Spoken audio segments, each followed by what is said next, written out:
bei der Auferstehung, jeder von uns, wenn wir, jeder wird so auferstehen, wie er gestorben ist. Das heißt, derjenige, der in der Disco war am Tanzen, Yawm al-Qiyamah, der wird so aufstehen. Derjenige, der gestorben ist mit einer Spritze in der Hand, wird so aufstehen. Derjenige, der gestorben ist mit einem Joint in der Hand, wird so aufstehen. Mit einem Alkohol, mit einer Frau, wird so aufstehen. Und genauso derjenige, der in guten Taten gestorben ist, betend, in der Niederwirfung, wird so aufstehen. Guck mal, was für Parallelen. Rasul sallallahu alaihi wasallam sagt, manche Allah subhanahu wa ta'ala yab'athuhum und aus ihnen kommt Blut raus. Fließt so Blut raus. Sieht aus wie Blut, aber der Geruch ist was? Misk, Muschus. Was mit diesem Mann? Das ist der Märtyrer, Shahid. Allahu Akbar. Manche stehen auf und die sagen Labbaik Allahumma Labbaik. Wer ist das? Das ist derjenige, der während seiner Hajj gestorben ist. Und so weiter und so fort. Guckt mal, was für Unterschiede. Der eine wird so auferstehen und der andere so. Aber jeder kann sich das aussuchen. Ob du lieber mit Blut aufstehen willst oder mit einer Bierflasche in der Hand. Ob du als Mulabbi mit Labbaik Allahumma Labbaik oder mit ich will keine Lieder singen. Und wie viele Geschichten, meine lieben Geschwister, wie viele Geschichten hört man von Menschen, die so gestorben sind, vor allem in den arabischen und islamischen Ländern. So viele Geschichten hört man von Schuyuch, die sie erzählen. Wie viele Brüder passieren Unfälle und die kommen dahin, um die Leute rauszuholen vom Auto und die hören wie von dem Radio oder von der Anlage, die drin ist, noch so leise Musik rauskommt und derjenige, der dort liegt, die sagen ihm La ilaha illallah, die sehen, seine Seele kommt raus, der Ruh kommt raus, sagt La ilaha illallah und er sagt La ilaha illallah und er singt. Manche, wal-iyadu billah, wallahi al-azim, manche spucken die Brüder an. Manche, es wurde erzählt, manche beleidigen die Religion. Beleidigen Allah subhanahu wa ta'ala. Während er seine letzten Momente, wal-iyadu billah, in diesem Leben verlässt. Wallahi, ich habe gestern eine Geschichte von einem Sheikh gehört, von Saudi. Die berührt, die hat sehr stark mein Herz berührt. Aber im gleichen Zeitpunkt hat mich das auch gefreut. Wo ich dann im Nachhinein gedacht habe, Allahu Akbar. In Ummat Muhammad sallallahu alaihi wasallam gibt es noch gute Menschen. Die Umma ist nicht ganz verloren. Alhamdulillah. Diese Geschichte, ich erzähle die so zusammengefasst, handelt von einer Schwester, von einer Frau. Sie war Lehrerin in Saudi-Arabien. Und diese Lehrer wurden immer in so einem Sammeltransport, so einem Minibus abgeholt. Kennt ihr diese Toyota, so ein Minibus, so mit 9 Sitzen. Und diese Schwester, mashallah, war gottesfürchtig.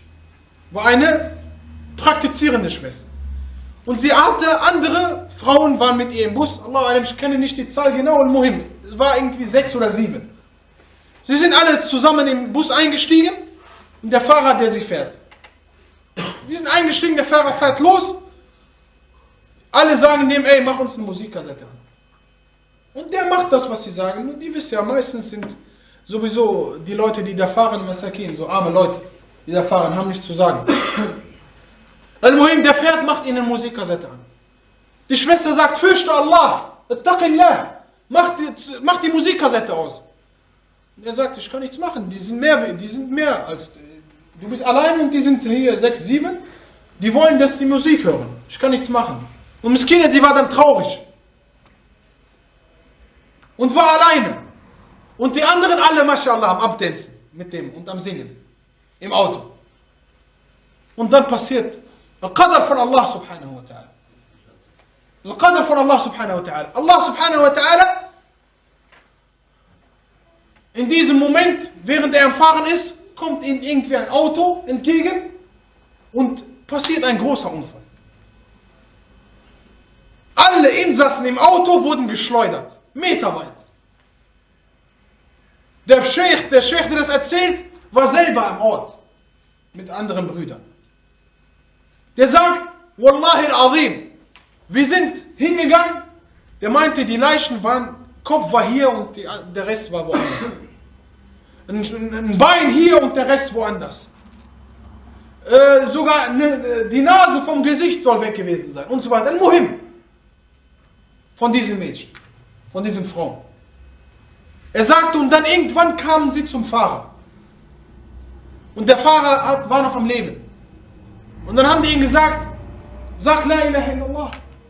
Und sie sehen, der blutet von überall, kommt Blut. Yani, nur wenn Allah subhanahu wa ta'ala geschrieben hat, dass er noch weiterleben wird, wird er leben. Ansonsten, menschlich und medizinisch gesehen, der Mann verlässt gerade das Leben. Sag La ilaha illallah. Er hat nur gesagt, möge Allah mir vergeben. So, und hat versucht, so in leiser Stimme und mit letzter Kraft so ein bisschen die Geschichte zu erzählen, die da gerade passiert ist. Und hat gesagt, sucht eine Frau. Da war eine gottesfürchtige Frau, sucht sie und bitte bringt ihr einen Gruß von mir und sagt, bitte, die soll mir vergeben. Und die sagen, hier gibt es keine Frau. Und dann haben die gesucht. Der Sheikh sagt, es waren circa 9 Meter, wurde sie geschleudert. 9 Meter. Haben sie gefunden. Und Wallahi al-Azim, er schwört bei Allah, dass diese Frau, diese Schwester, so als ob sie eingewickelt wurde und rausgeschmissen wurde. Die anderen waren alle entblößt und nackt und in Stücken zerteilt. Aber diese Schwester, er schwört bei Allah, dass sie, als ob sie jemand in ihrer Aba'a, in ihrem Kleid, in ihrer Jalabiya, was sie anhat, eingewickelt hätte und sie dahin gelegt hätte. Er meint, er hat seine Hand irgendwie auf sie hingelegt, um zu gucken, ob sie noch lebt. Was war ihre Antwort, liebe Geschwister? Wallahi, er schwört bei Allah. Er sagt, das, was sie gesagt hat, das hat mich auch ehrlich gesagt sehr berührt und zum Nachdenken gebracht. Subhanallah, was für ein Iman. Sie sagt zu ihm, Attaqillah, fürchte Allah. Du darfst mich nicht anpacken, pack mich nicht an. Allahu Akbar. Ich will meinem Mann Abu Muhammad treu sein, sagte ihm. Allahu Akbar. In so einer Not, sie denkt noch an Gott, an Allah subhanahu wa ta'ala. Sie sagt, fürchte Allah und pack mich nicht an. Ich bin meinem Mann Abu Muhammad treu.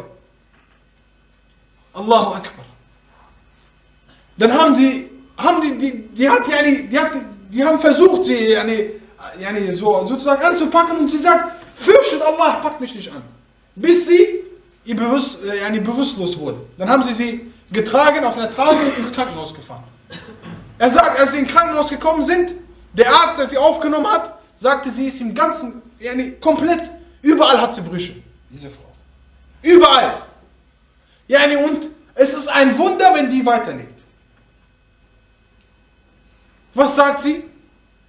Diese Frau sagt dann zu den Leuten, bitte ruft meinen Mann.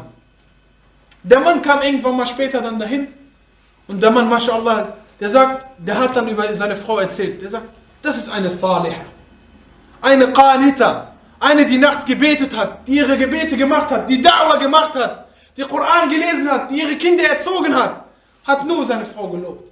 Was macht seine Frau, die in so einer Situation liegt?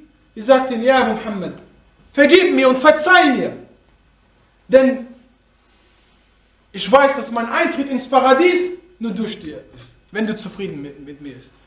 Ich hoffe, dass du nicht sauer auf mich bist. Sei nicht sauer auf mich. Und so weiter. Die denken an Akhira, Allahu Akbar. Wo sind die Frauen, die so sind? Wo sind die Frauen, die so ihr Islam praktizieren und so denken?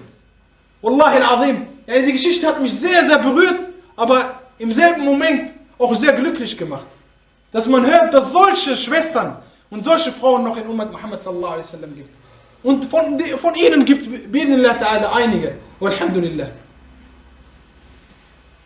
Al-Muhim, guckt mal diese und das Ende von ihr war, dass sie La ilaha illallah ausgesprochen hat. Sie hat gesagt, der Sheikh erzählt, ich will, dass ich, inshallah ta'ala, vielleicht habe ich einiges vergessen, aber man sollte mir das nicht übel nehmen und ich erzähle das nur zusammengefasst.